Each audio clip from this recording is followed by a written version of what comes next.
Hello दोस्तों, आप सभी लोगों का स्वागत है हमारे मिशन करियर एकेडमी में। आज हम लेकर आए हैं रेलवे के छात्रों के लिए यूथ बुक से महारिवीजन बैच, जिसमें हम सामान्य विज्ञान के एमसीक्यू यानी कि मल्टीपल चॉइस क्वेश्चन को देखने वाले हैं, जो कि सभी रेलवे के छात्रों के लिए बहुत ही इंपॉर्टेंट क्लास होने जा रहा है, जैसे कि RRB LP phase 2, RRB group D और साथ ही साथ आरपीएफ कांस्टेबल के लिए। और आज का हमारा ये क्लास नंबर 9 होने जा रहा है। इससे पहले हम 1 से 8 तक क्लास में रिवीजन करवा चुकी हूँ। तो चलिए आइए क्वेश्चन की तरफ बढ़ते हैं। क्वेश्चन दिया है तारीख के टिमटिमाने का कारण क्या है, तो ऑप्शन नंबर डी करेक्ट हो जाएगा, यानी कि हवा की विभिन्न परतों के घनत्व में परिवर्तन की वजह से जो अपवर्तनांक में निरंतर परिवर्तन होता है, उसी के कारण तारे टिमटिमाते हैं। नेक्स्ट क्वेश्चन देखते हैं। क्वेश्चन अगला है हमारा, अपवर्तनांक भिन्न भिन्न माध्यम में प्रकाश के संरक्षण के सापेक्ष किससे संबंध किया जा सकता है, तो इसे हम चाल के माध्यम से कर सकते हैं। ऑप्शन नंबर डी हमारा यहाँ पे करेक्ट हो जाएगा। नेक्स्ट क्वेश्चन देखते हैं। अगला प्रश्न है हमारा, जब प्रकाश जल से होते हुए हवा में प्रवेश करता है तो उसका क्या बदल जाता है, तो ऑप्शन नंबर सी यहाँ पे करेक्ट हो जाएगा, यानी कि जब प्रकाश जल से होते हुए हवा में प्रवेश करता है तो उसकी चाल बदल जाती है। ऑप्शन नंबर सी यहाँ पे करेक्ट हो जाएगा। नेक्स्ट क्वेश्चन देखते हैं। क्वेश्चन अगला है हमारा, वायु में कोई प्रकाश किरण अपवर्तनांक √3 वाले माध्यम से वायु को पृथक करने वाले पृष्ठ पर 60 डिग्री के कोण पर आपतित होती है, तो किरण माध्यम में कितने कोण पर अपवर्तित होगी, तो option number correct answer D हो जाएगा, यानी कि ये 30 डिग्री कोण पर अपवर्तित होती है। नेक्स्ट क्वेश्चन देखते हैं। क्वेश्चन दिया है, किसका उपयोग करते हुए अपवर्तनांक के मान की गणना की जा सकती है, तो स्नेल्स लॉ के माध्यम से हम अपवर्तनांक के मान की गणना करते हैं। ऑप्शन नंबर सी यहाँ पे करेक्ट हो जाएगा। नेक्स्ट क्वेश्चन देखते हैं। क्वेश्चन दिया है, जब प्रकाश एक माध्यम से दूसरे माध्यम में प्रवेश करता है तो उसमें क्या परिवर्तित होता है, तो ऑप्शन नंबर यहाँ पे हमारा करेक्ट आंसर डी हो जाएगा, यानी कि आपतित किरण आपतन बिंदु पर अभिलंब और अपरिवर्तित किरण सभी एक ही तल में होते हैं। ऑप्शन नंबर डी यहाँ पे हमारा करेक्ट हो जाएगा। नेक्स्ट क्वेश्चन देखते हैं। क्वेश्चन दिया है, निम्नलिखित में से कौन सी प्रकाशीय परिघटना सूर्योदय और सूर्यास्त के समय सूर्य की चक्रिका के चपटी प्रतीत होने को परिभाषित कर सकती हैं, तो ऑप्शन नंबर डी करेक्ट हो जाएगा, यानी कि वायुमंडलीय अपवर्तन के कारण सूर्योदय और सूर्यास्त के समय सूर्य की चक्रिका के चपटी प्रतीत होने को ये परिभाषित करता है। नेक्स्ट क्वेश्चन देखते हैं। आग के ऊपर उठने वाली गर्म वायु के विक्षुब्ध प्रवाह में दिखाई देने वाले पिंडों की यादृच्छिक दुमुल गति को निम्नलिखित में से किस घटना द्वारा परिभाषित किया जा सकता है, तो उसे हम वायुमंडलीय अपवर्तन कहते हैं। ऑप्शन नंबर बी यहाँ पे हमारा करेक्ट हो जाएगा।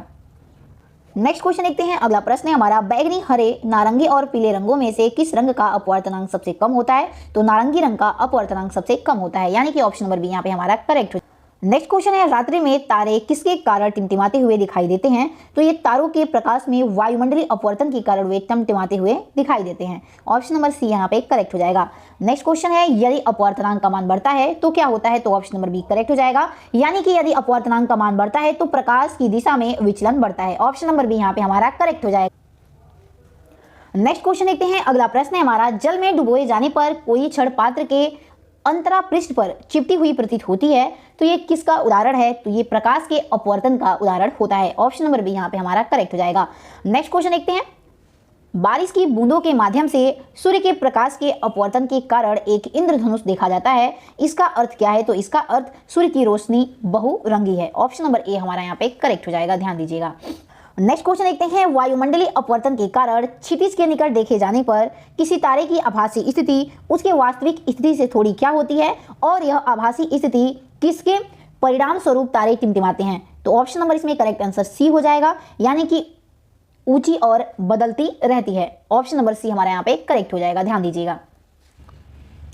नेक्स्ट क्वेश्चन देखते हैं। वास्तविक सूर्योदय से 2 मिनट पहले सूर्य दिखना और वास्तविक सूर्यास्त के लगभग 2 मिनट बाद तक सूर्य दिखने के कारण के लिए किसे जिम्मेदार ठहराया जा सकता है, तो ऑप्शन नंबर डी करेक्ट हो जाएगा, इसका कारण वायुमंडलीय अपवर्तन। ऑप्शन नंबर डी हमारे यहाँ पे करेक्ट हो जाएगा। नेक्स्ट क्वेश्चन देखते हैं। निम्नलिखित में से कौन सा प्रकाश के अपवर्तन का उदाहरण नहीं है, तो अस्त होते हुए सूर्य का रंग लाल होना ये हमारा अपवर्तन का कारण नहीं है, यानी कि उदाहरण नहीं होता है। नेक्स्ट क्वेश्चन है, सितारों के चमकने के पीछे क्या सिद्धांत है, तो ऑप्शन नंबर इसमें करेक्ट हो जाएगा, यानी कि सितारों के चमकने का जो कारण होता है वो पृथ्वी के वायुमंडल की विभिन्न परतों का अपवर्तनांक लगातार बदलता है, और जिसके फलस्वरूप सितारों की छवि की स्थिति समय के साथ बदलती रहती है। ऑप्शन नंबर हमारा पहला करेक्ट हो जाएगा। नेक्स्ट क्वेश्चन देखते हैं। एक चम्मच जो टेढ़ा दिखता है ये किसका कारण है, तो ऑप्शन नंबर यहाँ पे भी करेक्ट हो जाएगा, यानी कि अपवर्तन के कारण चम्मच टेढ़ा दिखता है। नेक्स्ट क्वेश्चन देखते हैं, निम्नलिखित में से हीरे की चमक में किसका योगदान नहीं होता है? तो ऑप्शन नंबर डी करेक्ट हो जाएगा, यानी कि हीरे का निम्न अपवर्तनांक सूचकांक यानी कि लो रिफ्रैक्टिव इंडेक्स ये इसका कारण नहीं होता है। नेक्स्ट क्वेश्चन देखते हैं, वायु का निरपेक्ष अपवर्तनांक सूचकांक कितना होता है? तो option number correct answer D हो जाएगा, यानी कि वायु का निरपेक्ष अपवर्तनांक सूचकांक 1.0003 होता है। ऑप्शन नंबर डी यहाँ पे हमारा करेक्ट हो जाएगा। नेक्स्ट क्वेश्चन देखते हैं, इनमें से कौन सा गर्मी के प्रवाह से संबंधित नहीं है? तो रेफ्रेक्टिव हमारा ये गर्मी के प्रवाह से संबंधित नहीं होता है, बाकी सभी उदाहरण दे रखे हैं, तो ऑप्शन नंबर बी यहाँ पे हमारा करेक्ट हो जाएगा। नेक्स्ट क्वेश्चन देखते हैं, एक माध्यम में प्रकाश की गति के अनुपात को क्या कहा जाता है? तो इसे हम रिफ्रैक्टिव इंडेक्स कहते हैं। ऑप्शन नंबर बी यहाँ पे करेक्ट हो जाएगा। नेक्स्ट क्वेश्चन है, किसी भी माध्यम का पूर्ण अपवर्तनांक सूचकांक हमेशा कितना होता है? तो किसी भी माध्यम का जो पूर्ण अपवर्तनांक सूचकांक होता है वो सदैव 1 से अधिक होता है। ऑप्शन नंबर बी यहाँ पे करेक्ट हो जाएगा। नेक्स्ट क्वेश्चन देखते हैं, तारे रात को आसमान में क्यों टिमटिमाते हैं? तो तारे रात में आसमान में वे नक्षत्र प्रकाश के वायुमंडलीय अपवर्तन के कारण टिमटिमाते हैं। ऑप्शन नंबर बी करेक्ट हो जाएगा। नेक्स्ट क्वेश्चन है, रात के समय तारों का टिमटिमाना किसके कारण होता है? तो ये वायुमंडलीय अपवर्तन के कारण रात के समय तारे टिमटिमाते हैं। ऑप्शन नंबर 1 करेक्ट हो जाएगा। नेक्स्ट क्वेश्चन है, जब प्रकाश की किरण एक सघन माध्यम से विरल माध्यम में विचरण करती है तो यह किधर झुकती है? तो ऑप्शन नंबर डी करेक्ट हो जाएगा, ये अभिलंब से दूर और तीव्र गति झुकती है। ऑप्शन नंबर यहाँ पे लास्ट हमारा सही हो जाएगा। नेक्स्ट क्वेश्चन देखते हैं, पानी से भरे एक ग्लास में रखा गया नींबू ग्लास की बगल में देखने पर इसके वास्तविक आकार से बड़ा प्रतीत होता है, इसका कारण क्या होता है? तो ये प्रकाश के अपवर्तन के कारण ये हमें बड़ा प्रतीत होता है। ऑप्शन नंबर सी करेक्ट हो जाएगा। नेक्स्ट क्वेश्चन देखते हैं, हीरे का निरपेक्ष अपवर्तनांक कितना होता है? तो हीरे का जो निरपेक्ष अपवर्तनांक होता है वो 2.42 यानी कि ऑप्शन नंबर बी करेक्ट हो जाएगा। नेक्स्ट क्वेश्चन देखते हैं, निम्नलिखित में से किस विकल्प का माध्यम दृष्टिगत रूप से कम सघन होता है? तो यानी कि हवा का जो माध्यम होता है वो दृष्टिगत रूप से कम सघन होता है। ऑप्शन नंबर ए हमारे यहाँ पे करेक्ट हो जाएगा।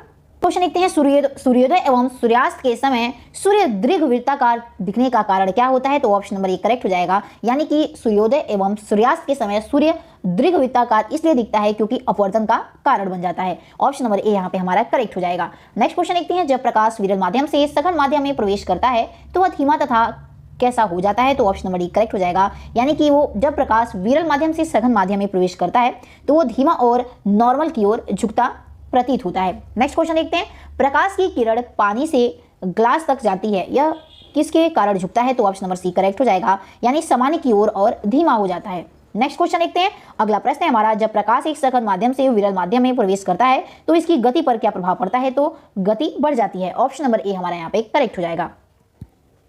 नेक्स्ट क्वेश्चन देखते हैं, सूर्य के वास्तव में क्षितिज के ऊपर से गुजरने और हमारे द्वारा पृथ्वी पर इसकी छवि देखे जाने में सक्षम होने के बीच का समयांतर कितना होता है? तो वो समयांतर 2 मिनट होता है। नेक्स्ट क्वेश्चन देखते हैं, जब प्रकाश सघन माध्यम से विरल माध्यम में प्रवेश करता है तो वह धीमा तथा क्या हो जाता है? तो ऑप्शन नंबर बी करेक्ट हो जाएगा, वो धीमा और नॉर्मल से दूर झुक जाता है।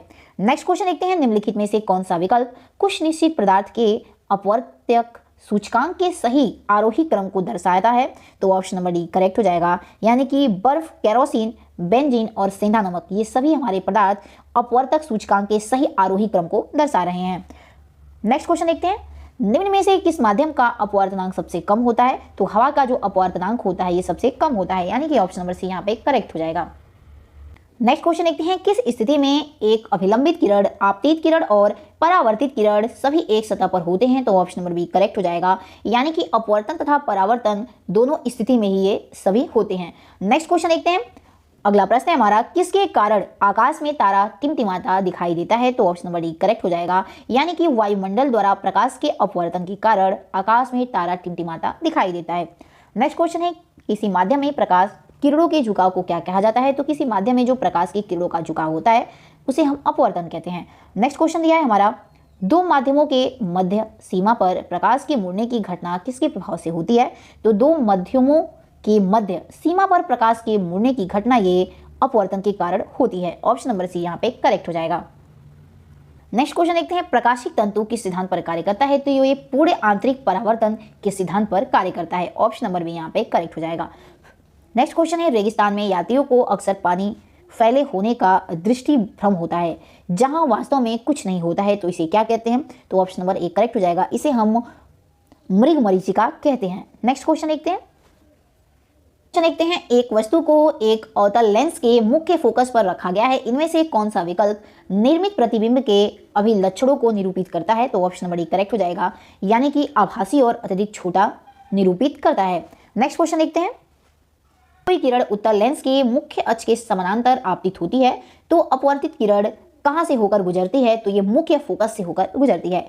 नेक्स्ट क्वेश्चन है, लेंस के प्रकाशीय केंद्र से निर्गत किरण किस पर होगी? तो ऑप्शन नंबर बी करेक्ट हो जाएगा, ये अविचलित रहेगी। नेक्स्ट क्वेश्चन देखते हैं, गोलीय लेंस बनाने के लिए इनमें से किस पदार्थ का उपयोग नहीं किया जा सकता है? तो ऑप्शन नंबर सी करेक्ट हो जाएगा, लकड़ी का प्रयोग नहीं किया जाता है। नेक्स्ट क्वेश्चन देखते हैं। अगला प्रश्न है हमारा, एक प्रकाशिक उपकरण वायु की फोकस दूरी धनात्मक है, वायु किस प्रकार का है? तो ऑप्शन नंबर इसमें सी करेक्ट हो जाएगा, या तो उत्तल लेंस का है या फिर उत्तल दर्पण का हो सकता है वो। नेक्स्ट क्वेश्चन देखते हैं। क्वेश्चन दिया है, एक लेंस के दो फोकसों को मिलाने वाली रेखा क्या कहलाती है? तो इसे हम मुख्य अक्ष के नाम से जानते हैं। ऑप्शन नंबर बी यहाँ पे करेक्ट हो जाएगा। नेक्स्ट, जब जल में डूबे हुए कुछ कंचों को देखने पर उनका आकार वास्तविक आकार से बड़ा दिखाई देता है, ऐसा इसलिए होता है क्योंकि जल में एक किसके रूप में कार्य करता है? तो जल, ये ऑप्शन नंबर बी करेक्ट हो जाएगा, उत्तल लेंस के रूप में ये कार्य करता है। तो चलिए दोस्तों, यहाँ पर हमने यूथ बुक से सामान्य विज्ञान के क्वेश्चन का रिवीजन किया। अगर आपको स्पीडी बुक यानी कि वंदे भारत सीरीज देखना है और ये रेलवे वालों के लिए रामबाण है, तो आप हमारे प्लेलिस्ट में जाकर चेक कर सकते हैं, वहां पर ऑलरेडी क्लास करवा चुकी हूं मैं। तो चलिए दोस्तों, मिलते हैं अपने अगले वीडियो के साथ। अगर आपको टेलीग्राम ज्वाइन करना है तो नीचे दिए गए डिस्क्रिप्शन में आप जाकर हमारे टेलीग्राम ग्रुप से जुड़ सकते हैं, जिसका PDF आपको प्रोवाइड कर दिया जाता है डेली का डेली। तो चलिए दोस्तों, मिलते हैं अपने अगले वीडियो में, तब तक के लिए जय हिंद, जय भारत।